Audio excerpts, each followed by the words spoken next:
नवी मुंबई व रायगड जिल्ह्यातील ताज्या बातम्या आणि घडामोडींसाठी सबस्क्राईब करा वादळवारा लाईव्ह चॅनल आणि दाबा बेल आयकॉन।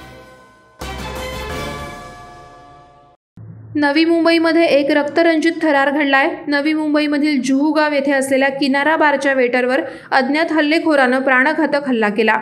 या भीषण हल्ल्यात वेटरचा जागीच मृत्यू झालाय। त्याला वाचवण्यासाठी गेलेला दुसरा वेटर गंभीर जखमी झालाय। दिनांक 28 मार्च रोजी पहाटे 5 वाजण्याच्या सुमारास हा भीषण प्रसंग घडला।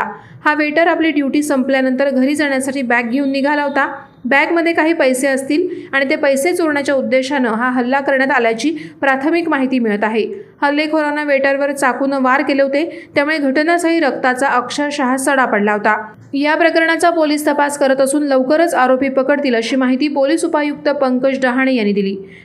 वादळवारा लाईव्हसाठी अमोल कांबळे, नवी मुंबई। नवी मुंबई व रायगड जिल्ह्यातील ताज्या बातम्या आणि घडामोडींसाठी सबस्क्राईब करा वादळवारा लाईव्ह चॅनल आणि दाबा बेल आयकॉन।